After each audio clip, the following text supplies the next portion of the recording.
Yeah, this is the one. This is the one. Welcome to today's new series. I'm talking with Mark Malone, and we're going to commit ourselves to a new form of introspection and research called shadow sides. And we like to expose and broadcast our wisdom, things that we've learned on our experiential life here. What does it mean, shadow sides? Well, we're going to be focusing on the shadow self, those things that we don't want to talk about. We have a social persona, and underneath, there are a lot of things, our limitations, our fears, uncertainties, which we shovel away in order so the light doesn't touch them. Henceforth, they're called shadow self. Those elements, aspects, just to reiterate what I've originally said, these things are uncomfortable and we need to talk about them in order to progress. So I want to introduce my very good friend, Mark Malone. Welcome, Mark. How are you doing today You're right, Hector. Nice to be back. on this crazy new show? It's I Yeah, know I know you said it's nice to be back, but we're embarking on something much new, bigger and better than both of us. I think yeah, it's a collaboration which is going to bring a lot of new perspective. Do you have anything to add, Mark, before we get started on the nitty gritty? yeah. One thing I want to point out, everything that we sort of talk about today, number one is just my reflection, my personal opinion doesn't necessarily reflect everything that the band agrees with, because we might go into obviously some of the music talk. And it's not to proselytize. So, your ideas are your own. Just take what feels right and leave what doesn't. Yeah, for those people who don't or don't know, for those who are not already aware, Mark Malone plays in a band called Taurus, and they're from England, and they have very good music. So I recommend that you check them out. So when Mark and myself talk about life in general, we've noticed that we have a very similar experience. I live in Texas, he lives in England, and we're hundreds of miles away, thousands of miles away, and yet we can still share a lot of similar experiences. It becomes redundant, but this series is a look behind the scenes, because I am a personal, I have online persona, and Hector Combo. But what doesn't matter? What does it mean for this conversation? We're going to be looking beyond that. And Mark said something. We're not here to preach to you. We're just gonna here to talk, and we're not gonna dealing too much with technical language or definitions. But let's start it off. Mark, what aspects of your individual life do you think are uncertain or you consider limitations or your personal fears? What are your personal fears? I think, I guess my personal fears are probably feeling like I'm not heard, not just to the collective, but to myself. Sometimes you can feel like you're not really, you don't matter. And with everything that goes on in the world and how hectic and how crazy that this place really is, you can feel like you're not able to do anything about it. I think that's where the biggest fear for me comes from, and where we're facing tackling this subject, because I'm sure a lot of people listening to this or who does watch it agrees that sometimes you can feel a powerlessness. And powerlessness and not being able to change anything is really a big fear for most of us, I think. So, yeah, I think that's the thing for me. Feeling like you want to do something, but you're not really sure what to do, if you can do anything about what's going on, you know? I also share that same fear. I have very intense emotions and I'm driven by my passions, and I feel like I must say something. But 5 to 7 years ago, before I arrived to a point of inner peace, I was very, very frustrated. There was a lot of turmoil in my life because I felt like Mark. I could not get to the other sheep. Why wouldn't they listen? And I guess the narrative in the online media will be, well, keep trying, keep spreading the information, maybe they'll change. I mean, I agree to that to a certain point, but it's important for you to do the personal homework first, because there are different levels, different timelines, different levels and different timelines. Not everyone's in the same path as you. So, Mhm. why do you think, for example, or what is the most important thing that you want to say to people that you think that you can't get through to them? I think to stop following people, I have a personal motto, which is called unfollowing the leader. So I think that we don't need leaders. We just need to be able to look at ourselves and think, okay, what's right for me? What's going to work for me? And it is an individual process. Everything is about being an individual. Being individual doesn't mean you have to be selfish necessarily. However, it is a process that is only something that you go through, only something that you do. So I think that's the first step. unless you've got your own shit tied down, unless you are looking at yourself, doing it in a homework, there is no point in trying to help anybody else until you can help yourself, essentially, you know?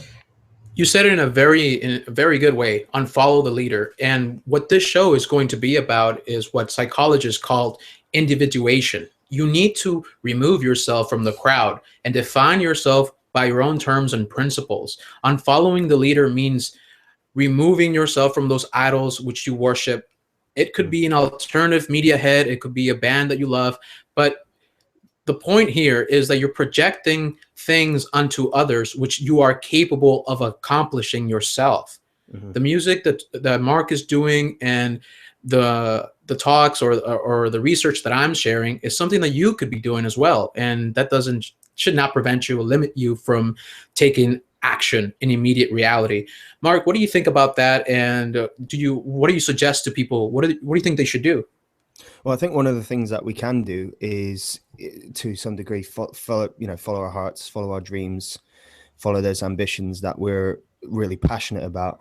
Because one of the big cons is that you're not capable of doing what you really want to do with your life. I think one of the biggest kind of illusions that we're given is that, you've got to know your place, and your place is as a slave in the factory or whatever kind of work environment you've been in, and we've all been in them. So I think one of the best things people can do is to really look at themselves and go, what do I actually want?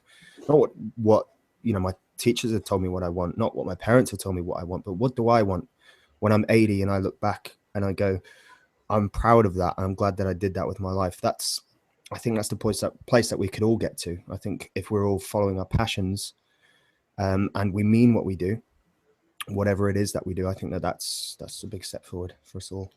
It is a big step forward, though I will caution people that not to fall into the big trap that is inside of us, and that is the trap of being enslaved by our own passions. There is an inner chaos inside of us. Mm-hmm. That chaos comes from outside, because Mark was making a really good point. The media and just big business, or the way that things are right now, will have you in a custom fit sitting where everything they say is what you're gonna do. There's the commercial. If you feel sad, there's Soloft. If you feel hungry, there's McDonald's. And if you want a job, there's the American Army, or whatever army you want to go, right? Mm-hmm. To me, I will recommend for people to really listen to themselves and start observing the inner chaos. And from that chaos, they will be able to establish some order. Why do I feel sad? Why do I feel uncertain? And why do I feel the need to follow others? Mark, from your personal experience, can you share your personal transformation? How did you actually become awake, aware, and active? I think it comes from a social background more than anything. I think, when you grow up working class, you grow up pretty poor, as I did. When I was younger, we didn't really have 2 pennies to scrub together. So you learn that there's something not right, that no matter how hard you work, in some cases, you're not ever getting anywhere near as much back as what you put out. And which is strange, because the universe is all about a give and take and a balance and a cause and effect. And the way that the world seems to work, from my experience when I was younger, is that there's a lot of give and very little return.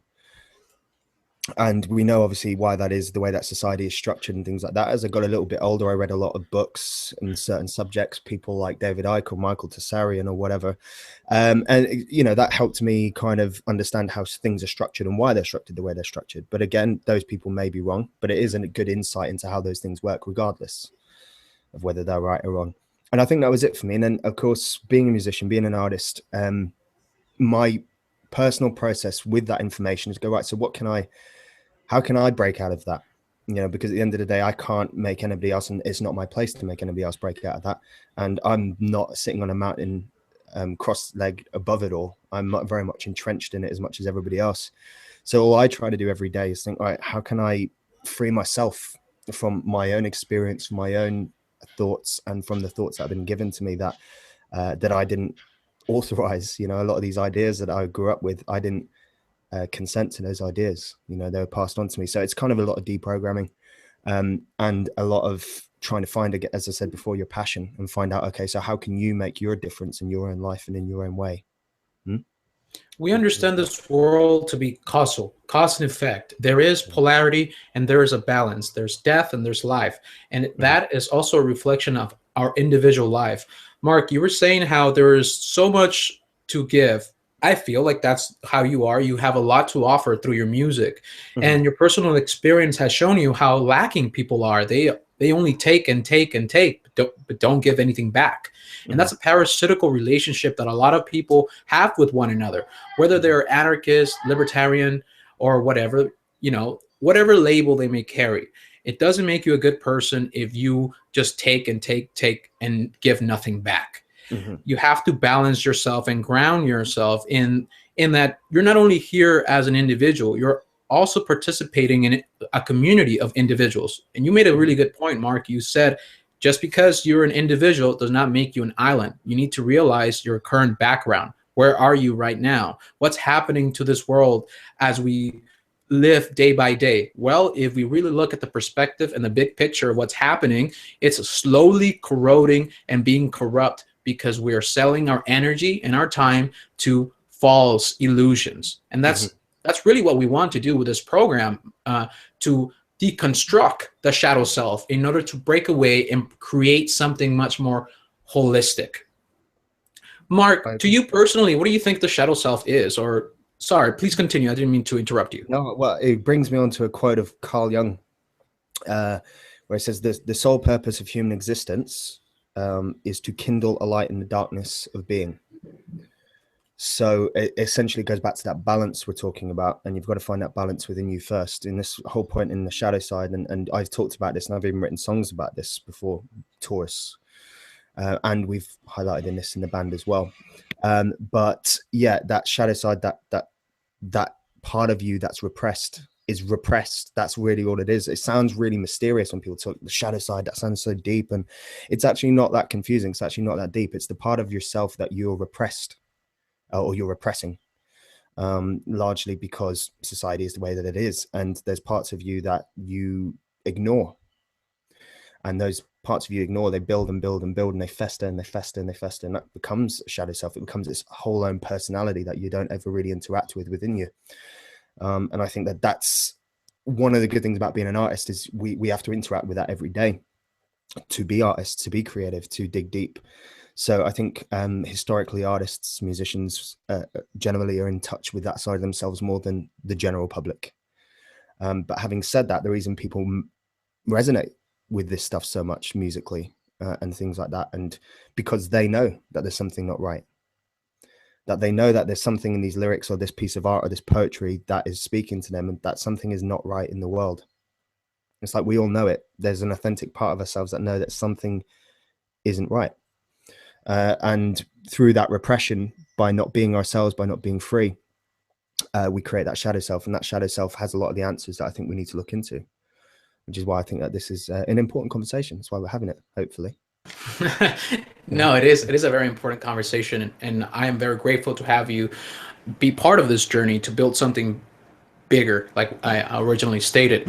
And I'm Mm. glad that you made the definition of the shadow self, because it's not something mysterious. It's not something out there. It's just, it doesn't get talked about it a lot because it's uncomfortable to speak about your limitations, your anxieties, and your fears. Mm-hmm. So before I launch into this a real depth of conversation that I want to put, let me just remind the listener that one of the most important things that you actually need to be doing in order to be a holistic, integrated individual, you need to practice bare honesty. You mentioned authenticity. Yes, unconsciously, we all know that there is something wrong in this world, but consciously, we don't activate our real self. We live with our social personas, and people do that very every day. Mm-hmm. They don't want to talk about what they did behind closed doors to everyone. That's just something that is true of our reality.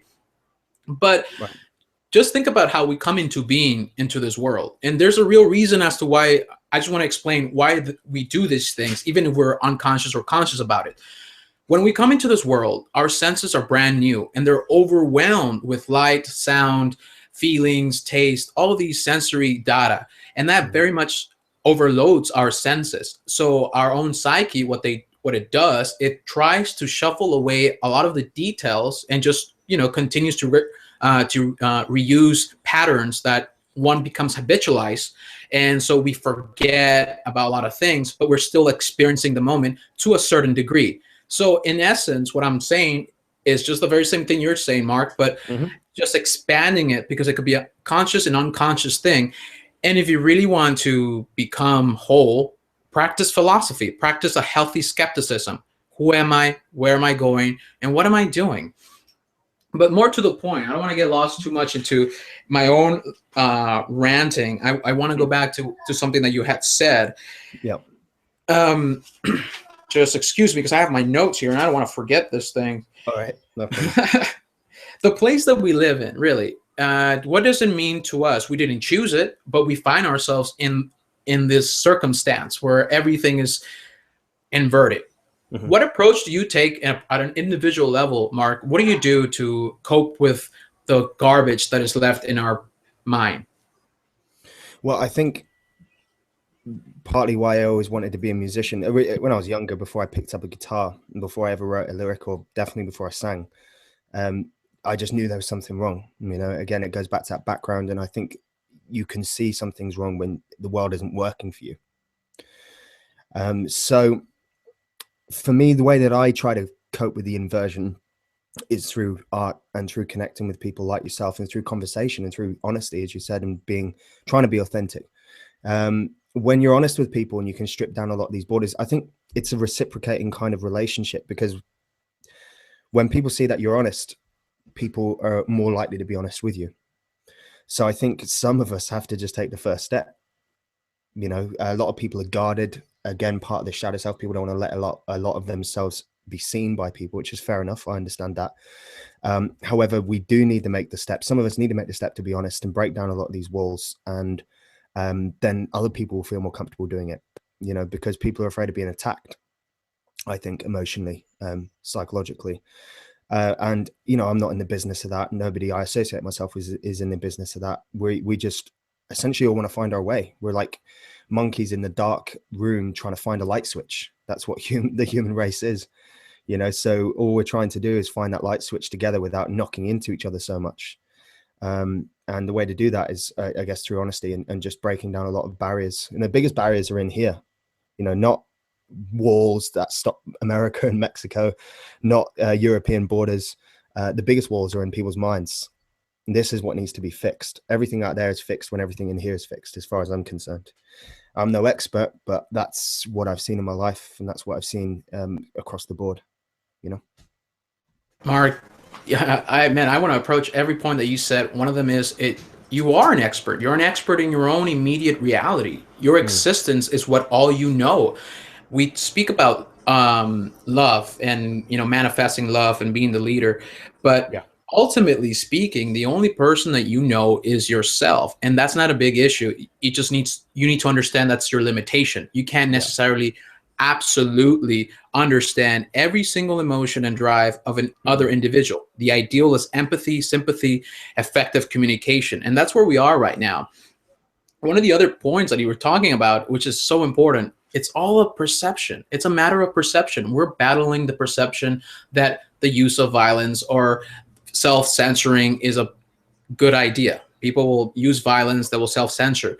And one of the things that I've noticed is why people don't want to be attacked is because they have an emotional investment, an emotional attachment to their particular reality tunnel. You ever try to tell anyone, hey, you might be wrong on this on this foundational issue, and their amygdala just completely fires up and they try to fight you because they are in a physical confrontation with you.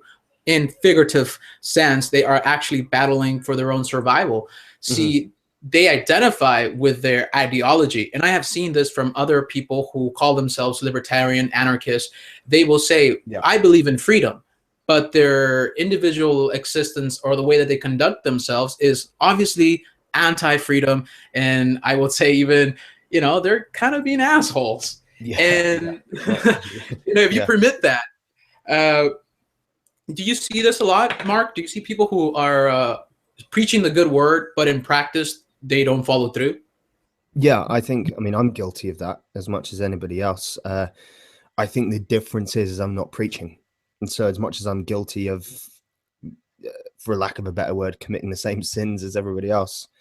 I'm not preaching to anybody. I'm not in a place or in the business of preaching to anybody. At the end of the day, I'm just an artist. But I do see a lot of people who are preaching, who want to change the world, even if it means by force, preaching to people about how everyone is wrong using force. You know, so it's you get this a lot in the anti-fascist movement and communist movements and extreme socialist movements. And it's not to say that there aren't good people involved in that, but people that are like, we will change this by any means necessary. And it reminds me of what David Icke said about that. You become what you fight. And they do. They become exactly the same, if not worse in some ways. So I see a lot of that, and I have to distance myself from those people because I feel personally that they're not quite getting the point, which is that the walls are in here and in your heart. And if you don't change that, it doesn't matter how many guns you have. It doesn't matter how much rhetoric you have. It doesn't matter if you have an Oxford degree or you have a Harvard degree. It means fuck all, because at the end of the day, if you cannot connect with people, the world will be the same. And it's always been the same, and it will continue to be the same. Just my opinion. It's it's a valid opinion. It's true, and I think it's a matter of human conditioning, or the current programming known as human conditioning. See, not only are we invested, emotionally attached to our ideology, we, or the individual, those who are incomplete and are living in imbalance, they say that their particular ideological construct is the prima facie. It's that the original cause that brings everything into order and makes sense of the world. Anything else outside of that does not make sense. And obviously the world's in reality is much bigger than any ideology can ever formulate or try to deduce to a single bromide or formula. So, afraid of being dark.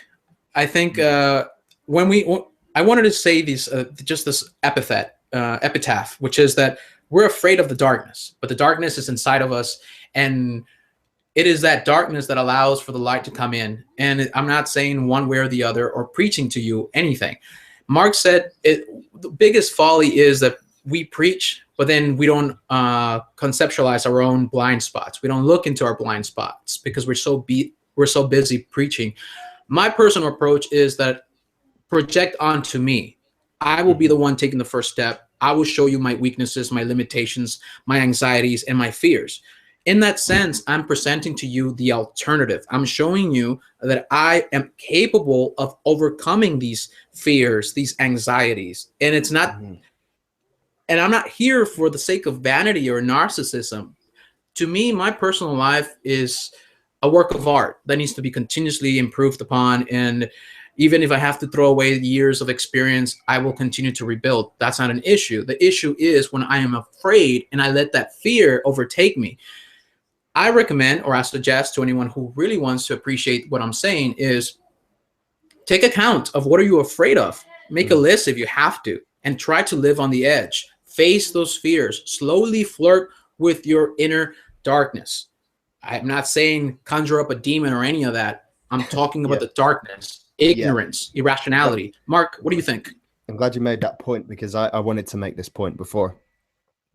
When working with your inner darkness, it's not, again, it's like using the shadow side. When we talked about it, it's just about repression. We don't have to, we use the term shadow side. Carl Jung kind of coined it, and it's a good term to use, which is why I use it. However, it's the same thing that we talk about the darkness. It's the darkness isn't malevolence, you know. Most people's darkness, the majority of people, are repressed anxieties, fears, things like that. So when we talk about these things, the darkness, we're not talking about doing a Ouija board with an upside down pentagram or anything like that. It's about facing the things that you're afraid of within you, and wondering why you're afraid of that. Because most of us don't actually ask that question, do we? Most of us don't actually go, why am I afraid of losing this person from my life? Or why am I afraid of not achieving this thing in my life? I'm not saying that those fears and those anxieties are not warranted or merited, but what I do and what I try to do and what I try to do with self-improvement is ask why. Doesn't mean that it's going to stop it from happening, but you get a damn lot closer to figuring out yourself by going, okay, so why am I afraid of this? Why, if a negative review goes up for one of my records or whatever, why am I bothered by that? I'm not anymore, but there was a time, luckily we don't really get many negative reviews. However, if we did, and we've had a few, of course, they're few and far between, but when we do get them, I used to get bothered by that.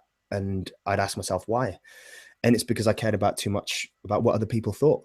And then I started to go, why the hell am I letting other people validate my work, my blood, my sweat, my tears, my history, my passion, my thoughts?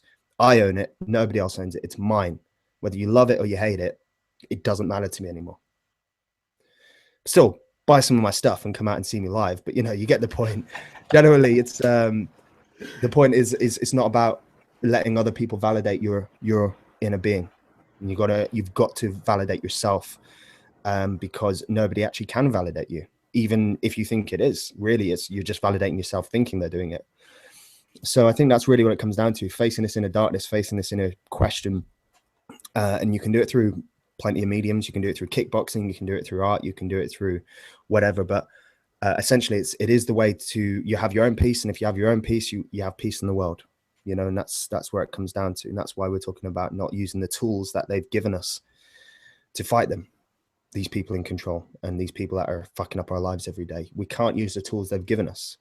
We fall right into their hands by doing that, you know. And again, I'm no expert, but that's just what I see. And that's that, really, you know. It's a lot of good things that you've said, man, and really resounding. I love your sense of humor, you know. Still buy my stuff. No, but like well, yeah. No, man's got to eat. Like these alcohols and smokes don't pay for themselves, you know. They've got to be inspired somehow. So yeah. If you really think about it, I mean, money is a symbol of time and energy. So if anyone were to contribute to you, they're a reflection of you. They support you. They want to continue building this grand work that you're doing.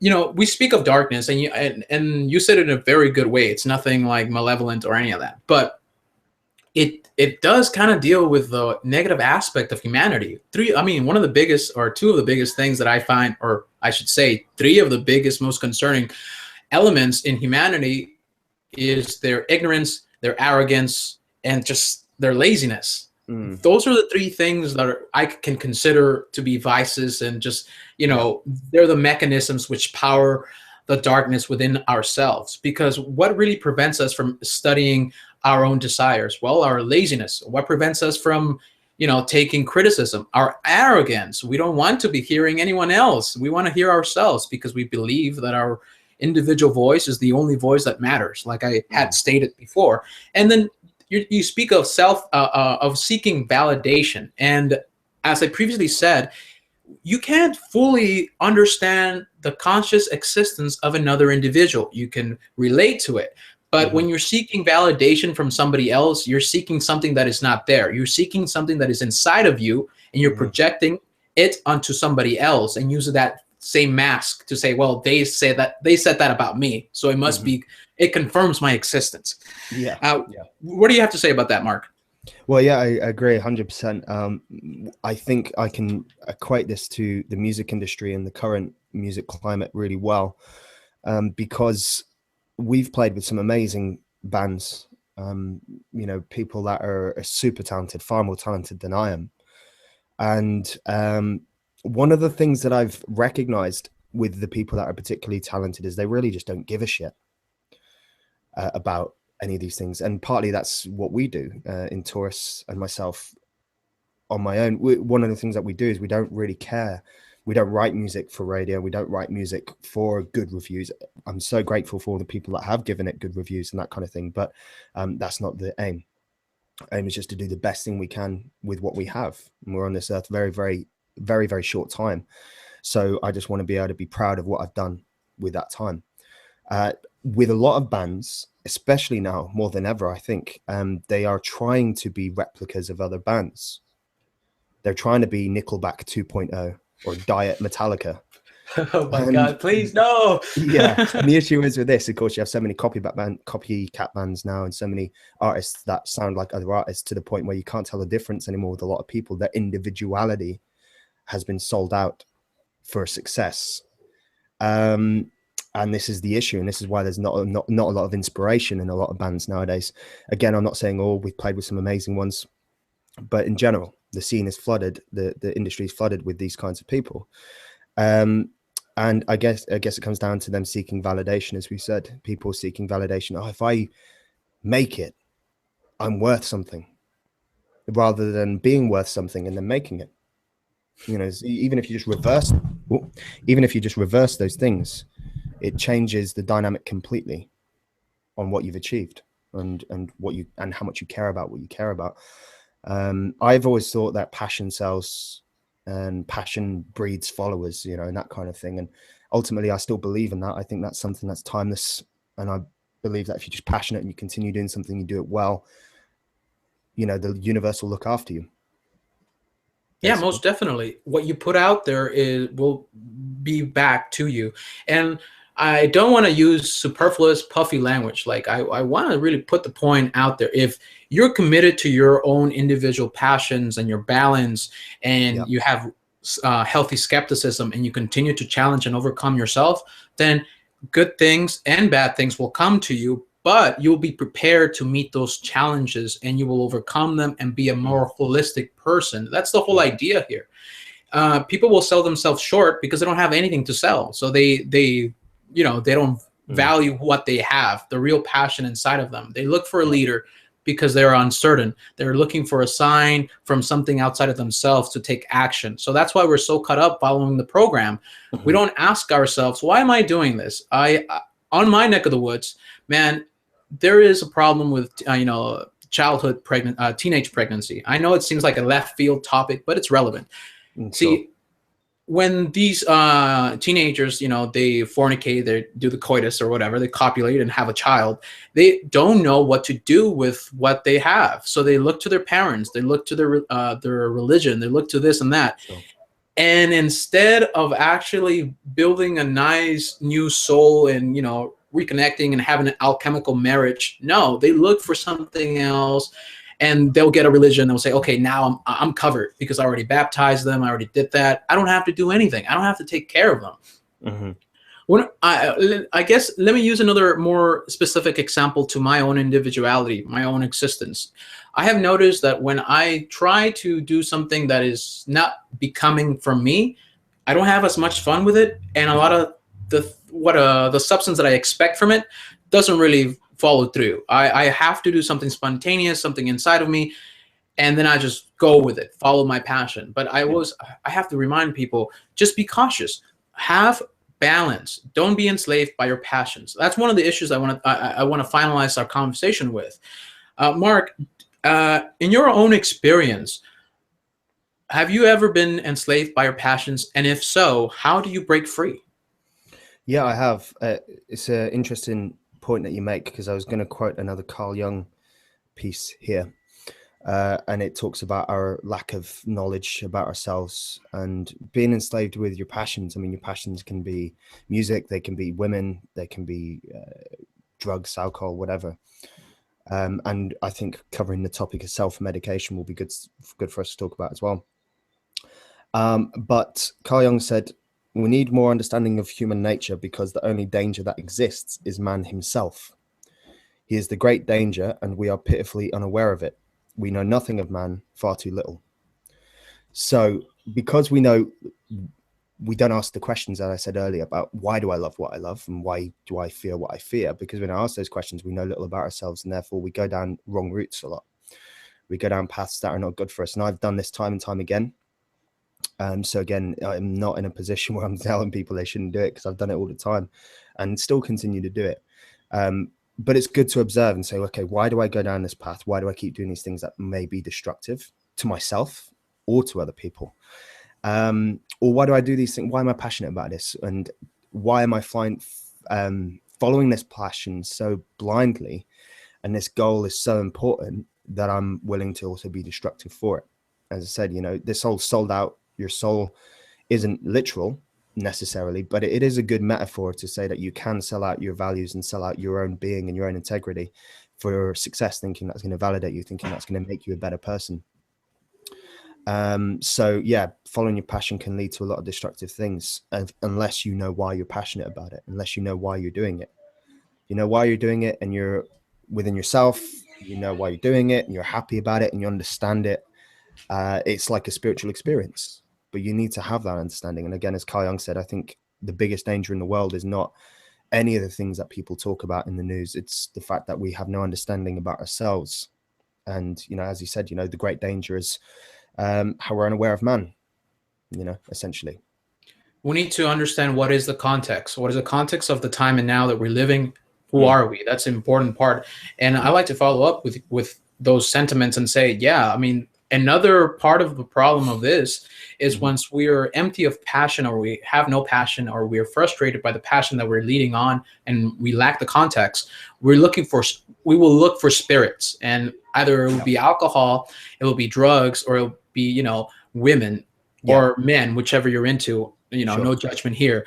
The point is, we'll look for the spirit, we'll look for the passion, for that euphoric moment of creativity. And we will, if we don't find the context and we don't have our passion attuned to our true inner purpose, then we'll seek these, we'll self-medicate. I personally did that for several years, you know, and I take an issue with a lot of people that say, well, just take a bunch of mushrooms, you'll be fine. No, that is what is the context?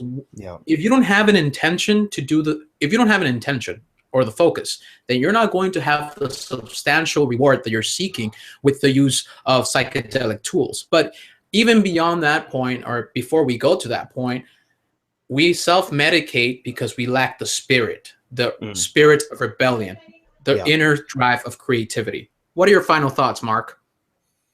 Yeah, I'd agree. I mean, as somebody, especially in a band, self-medicate a lot, I guess, through smoking or drinking or whatever. One of the reasons I think self-medicating is so prominent, at least from my own experience, is because the world is fucked up. The world is fucked up, and you worry or you have anxieties about what you can do about it. You have anxieties about your life, about how things are not going to go right because things are not right. And then you start to worry about how you see a lot of injustices, you see a lot of problems that you feel powerless to. And I think self-medicating is actually, I think it's actually legitimate. I don't think it's right, but I do think it's legitimate. It makes sense that people would do that when you feel like there's nothing else you can do. So I think it's a response to actually sanity. Again, I'm not advocating anything here, by the way. Again, I'm no expert. I'm not telling you to go out and buy loads of alcohol to self-medicate because that makes you sane. What I'm saying is, but because of the way things are and how difficult things in personal life can be and how difficult the world is, and having to deal with this onslaught, this constant onslaught of negativity. I don't want to use that word negativity because it can be good as well, but let's use it anyway. Self-medicating is like sometimes what you're left to do. You feel like you're stuck between a rock and a hard place, and well, fuck it, you know, fuck it all, with that kind of attitude. And you think, fuck it, I'll have a drink, I'll smoke, and hopefully it'll be better tomorrow. And it's not better tomorrow, so you do it again, and then you do it again, and you do it again. So I think that self-medicating, again, I think it can be a healthy response. It shows that perhaps your brain and your heart are working, and show that you're tuned into something and something is not right, but you just haven't quite figured out how to fix what's not right. So I think it can be a healthy thing for you to recognize that, okay, this thing is going on. I'm self-medicating, something is not right. But then obviously the healthy step afterwards would be to change that thing that's not right. I think it'd be more insane to be completely okay with how everything is. Those people worry me more. I'm not worried by the alcoholic or the manic depressive or the drug addict, because I see that person as somebody that struggled with how things are, and things are not always great in this world and in our lives. I'm more worried about the new age type of person that thinks that they're all love and everything is fantastic and they're above it all. Well, great if you think that, but that's denial. That's not reality. Unless you're marrying the two selves, unless you're marrying the real self and the shadow self and the outer self, so the three selves really, then you're not really whole as a person. You're really just denying and ignoring your shadow self, and you're ignoring the parts of yourself you've repressed. It's good if you want to focus on love. That's fantastic. I think we all need to do that. I just think if you're doing it through ignorance, you want to use that term ignorance and not ignorance, and call it what it really is, then you're still part of the problem. Like, I'm part of the problem, and most of us are part of the problem. So, and that's pretty much what I would say on that. Man, that's a really nice conclusion, you know, for what we're talking about. And it's also a nice segue for our upcoming episode. It's going to come in the next 2 weeks, and we're going to be dealing with just the baseless and just the baseless projections that New Agers do. And I totally am, as they say, vibing with that, bro. And that a lot of the things that New Age type individuals do is that they simply look at the sky. They have a pie. They have a pie in the sky that they get distracted so much with that they don't look down at the details and try to actually, work it out in their heads. It's mostly to them baseless fantasies, and I think that's a big problem. And we need to be living our lives with an open heart, but at the same time, we need to be street smart, and we don't want our time and energy to be abused and sucked away. And with that said, I want to wish you the very best. And honestly, all we can offer you is our open heart and our open mind. And I'm hoping that you were able to understand and, glean something outside of our own existence. With that said, I want to wish you a very good day. Mark, thank you very much for joining me on the show. I'll see you next time. Thanks, man. See you in a bit.